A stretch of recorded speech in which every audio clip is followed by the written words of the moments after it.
I see it, I don't want to make it look like he seemed to be glorifying himself to be the first one here, the first one there. But he was given the opportunity to speak up. He was given the opportunity to speak up, and he did not use that opportunity wisely, unbecoming and things like that. You know, if you are not following orders, then you can be thrown out. This is something very small, nothing to be glorifying.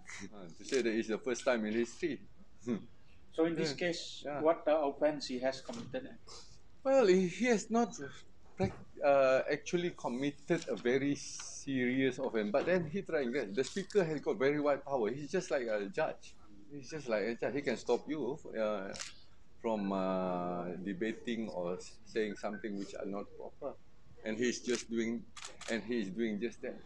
So this calling this state budget as not a is something not proper lah, Well, personally, I feel it's not proper. not proper. Outrageous lah. What the speaker Uh, say outrageous lah. I think he knows that there is going to be a lot of matters that a lot of members will be going against him for the thing that he has mentioned in the Dune in 2017, Yes, yes. where he mentioned that even if the state government and the federal government is different, but then the federal government, if it comes under Pakatan at that time, they will still go for the 50% tax collected in Sarawak to be given back to the state and 20% royalty to be given to Sarawak. Unconditional. Unconditional. Knowing fully well that he's going to be disturbed. Disturbed. So he has come up with that kind of strategy, probably saying about hot A's and things like that. You know? Just well, probably that might be his strategy to create Provoke. anger, provoke, and he has achieved that probably, and then he got stopped halfway. And it, Federal not continuing the allowances to JKKK. What's your opinion on that? Huh? oh, personally, I feel this is something very wrong by the federal government, as what has been mentioned by Bibaru yesterday, that federal government is going to stop giving fund for JKKK. Well, when we form Malaysia, there's a lot of understanding. We have got matters that come under the federal list, there are matters under the state list, there are matters under the concurrent list. Matters that come under the federal list, we all know: security, health, education, taxation. Those matters that come under the state list, rivers, land matters. Uh, for Sabah and Sarawak, we've got other special rights and safeguards. There are certain matters which might not be under federal or state list. These are matters which we call matters that come under the residual list. Anything that come under the residual list are automatically matters that come under the state purview. Well, pursuant to the signing of the Malaysian agreement, there are certain things. We cannot put everything into the agreement or into the federal constitution, but then there are certain things that come within what we call convention, and it has been through times immemorial that we know management of villages, management of kampung, management of rumah panjang, even though it comes under the state, that is known to be a matter which come under the state by convention. The federal government has always come in to share the maintenance of this management. All these years, federal government provide half of the cost for maintenance.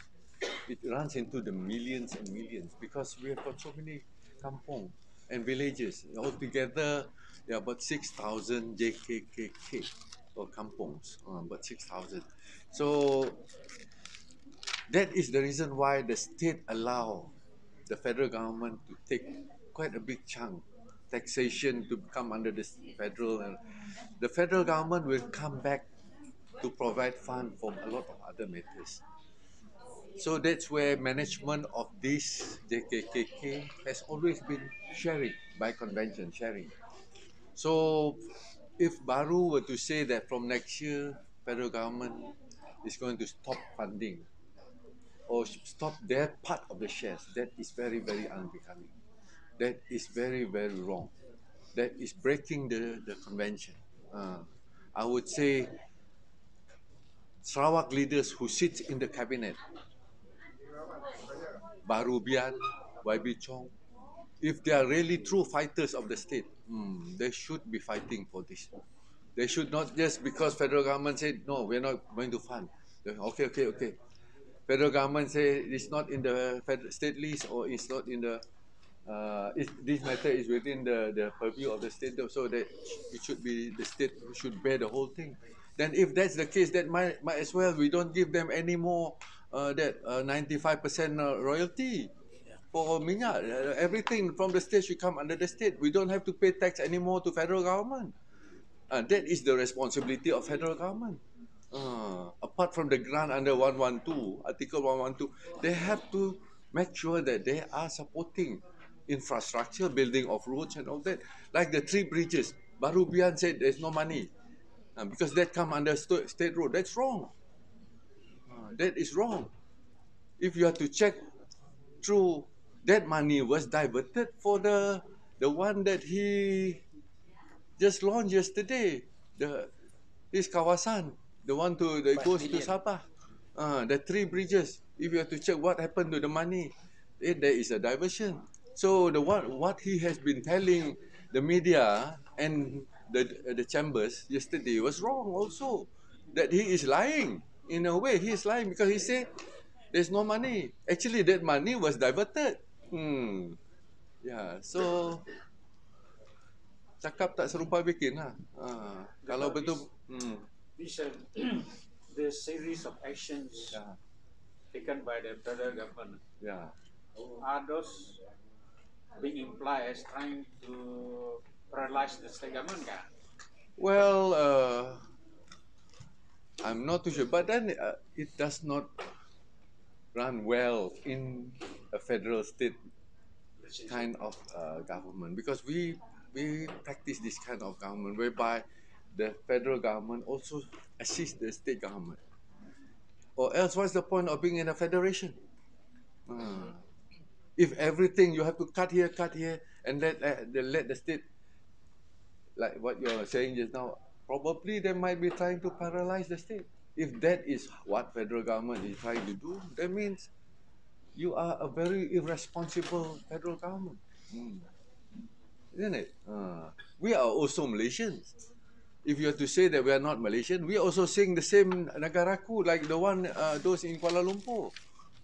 We also stand up when Negaraku is being sung. So we still consider ourselves to be very proud Malaysians. But why are we not being why are we being treated as second-class Malaysians? Yeah. Okay. So Dato, this the introduction of MPKKP. Yeah. Do you think it is one way to stabilize the state government, kan? Well, they have At the admitted, grassroots level. of course, it is nothing else except to destabilize the state. Every government in the world, any politician in the world, will always advocate for unity.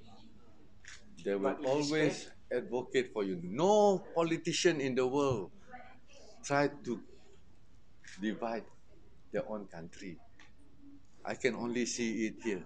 In this case, In this case, yes, it is. Because they know there is already a system there. A system, good system of administration, the JKKK. Why must you create another JKKK in a long house? Can you imagine in a long house, 2 head? In your family, 2 father? Can you imagine you have 2 father at home? So what you are trying to say is in order to win the next election, they are doing it at the expense Of the people, yes. They are trying to. You see, they know the strength of the state government, the strength of the of GPS is the rural area. It is clearly seen. So they must have strategized. Where can we break this strength. Monopoly. Where can we? So that's why they come up with this MPKK, MPKKP. Yeah. Hmm. This is something very wrong. All Sarawakians should be able to smell, to see this thing in depth. Even the opposition, DAP and PKM, they must be able, if they are really true Sarawakian at heart, they must be prepared to challenge it even at Kuala Lumpur level. Don't wait for us to break up and start fighting among ourselves. I wouldn't want to see the naive people at the longhouse start quarreling among themselves. Those naive people in the kampong, you know. At the end of the day, they will go back to Kuala Lumpur. At the end of the day, the one that will be fighting will be us. Are we prepared for that? Yeah, This yeah. do you foresee sort of MACC inland revenue going after GPS leaders? Yeah? Maybe in Well, the future, because that is one way to destabilize the state government. well, many of us are already receiving all those notices. What notice? Well, you just mentioned about income tax and all that. Oh, Yeah. how many of you? These are all very personal. I won't want to. Huh? Since when you guys have already started to receive notices from MACC to Not MACC, but then, Inland revenue. bring down of revenue? course, there are many ways of harassing, which these are what we call occupational hazard. So it's harassing When now you are lah. when you are in this kind of line, you have to be prepared for it. May we know when did it started? Since last year or Well, this year? after they come to into the government. So the issue Inland Revenue Board issue notice lah. Well,